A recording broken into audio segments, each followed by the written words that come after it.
일본 메이저 남성 아이돌 시장을 사실상 독점한 자니스 사무소의 연습생 개념인 자니스 주니어 소속의 7인조 주니어 그룹 임팩터즈의 멤버 전원이 퇴사하는 것이 공식적으로 밝혀졌습니다. 작년 연말 주간지 주간 문춘에서 임팩터즈 멤버 전원의 퇴소설을 보도했고, 이후 올해 1월 1일 자니스 주니어 육성회사 자니스 아일랜드의 사장이자 그룹 V6 출신의 이노하라 요시히코가 임팩터즈의 퇴소 사실을 정식으로 인정했습니다. 2020년 10월 16일에 자니스 주니어 그룹으로 결성된 임팩터즈는 당시 자니스 인기 아이돌 출신 부사장 타키자와 히데아키가 설립자 겸 사장 자니 키타가와 타계 후 첫 단독 프로듀싱 그룹으로 화제를 모았습니다. 유튜브 채널 역시 다른 자니스 주니어와는 별도의 채널로 배정받고 인기 음악 프로 뮤직 스테이션에도 출연시키며 그야말로 타키자와가 자신의 첫 단독 프로듀싱 그룹에게 적극적으로, 아니 어쩌면 노골적으로 서포트를 해주고 있었습니다. 작년 10월 31일 부사장 겸 자니스 아일랜드 사장 타키자와가 퇴사했고, 그 후 임팩터즈도 2달여 만에 퇴사가 결정된 셈이라 이들의 향후 행보에 이목이 집중되고 있습니다. 일본 메이저 남성 아이돌 시장을 독점한 회사에서 나온다는 것은 가시밭길이 예상되는 일입니다. 임팩터즈 퇴사를 공식적으로 인정한 그룹 V6 출신이자 현재는 연예계 활동을 병행하며 자니스 주니어 육성회사 자니스 아일랜드 대표이사를 맡고 있는 이노하라 요시히코는 1월 1일자 데일리 신조와의 인터뷰에서 작년 연말 보도된 임팩터즈의 전원 탈퇴를 순순히 인정함과 동시에 킹앤프린스에서 탈퇴를 하기로 한 3명을 포함해 퇴소인은 탤런트들의 독립이나 이적을 제한하는 관습에 대해서도 이제 그런 시대가 아니다 라고 부정하는 인터뷰를 남겨 화제가 됐습니다. 이제 그런 시대가 아니다 라는 표현에서 알 수 있듯 자니스가 회사를 나와 독립을 하는 아이돌들의 활동을 적극적으로 회방놓던 시절은 분명히 있었습니다.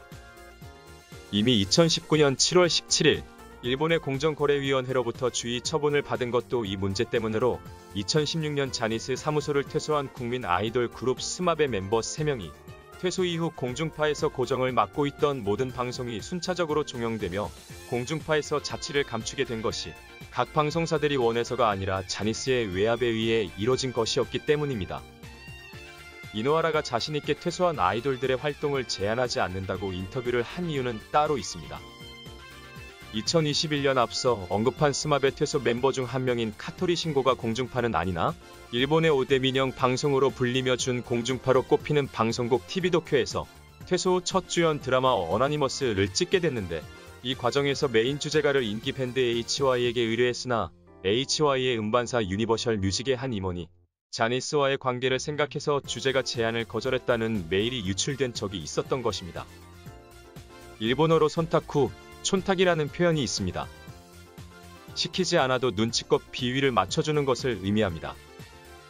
이 사례도 손타쿠의 일종으로서 자니스는 공정거래위원회에게 경고를 받은 후 공식적으로는 퇴소한 자니스 아이돌들의 활동을 회방놓지는 않고 있지만 대신 방송사들이나 여타 미디어들이 알아서 이들을 기용하지 않고 있어주는 상황입니다. 그러니 이노하라 입장에서는 당당하게 퇴소 아이돌의 활동을 회방놓지 않는다고 주장할 수 있었을 것입니다. 이노하라는 자니스의 임원이기 이전에 이미 V6라는 자니스 인기 아이돌 그룹 멤버였던 사람입니다.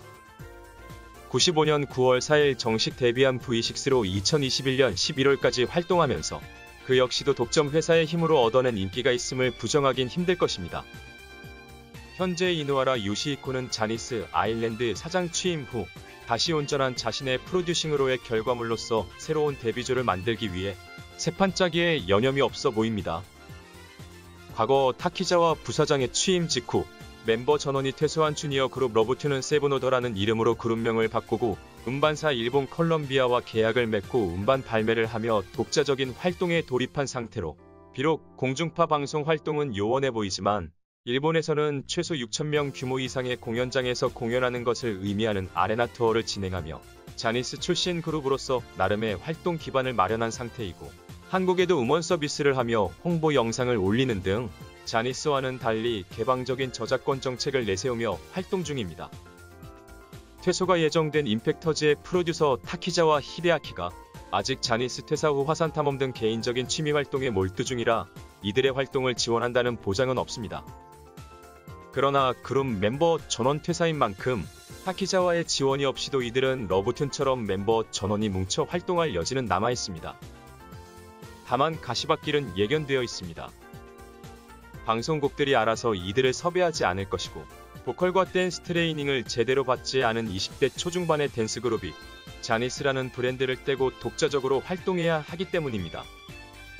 물론 이미 전원 퇴소를 했던 러브투는 세븐 오더로 이름을 바꿔 활동하며 꽤 안정적인 활동을 이어가고 있으나 이들은 이미 자니스 주니어 그룹 러브툰 시절에도 17,000명 규모의 요코하마 아레나 공연장에서 단독 공연을 할 만큼 인기 주니어 그룹이어서 연착륙이 가능했던 감이 있습니다. 반면 임팩터즈는 결성 시기가 팬데믹 직후라 단독 공연 경력이 많지 않아 멤버 전원이 뭉치더라도 세븐 오더처럼 빠르게 재데뷔가 안정적으로 이뤄질지 아직 미지수인 상태입니다.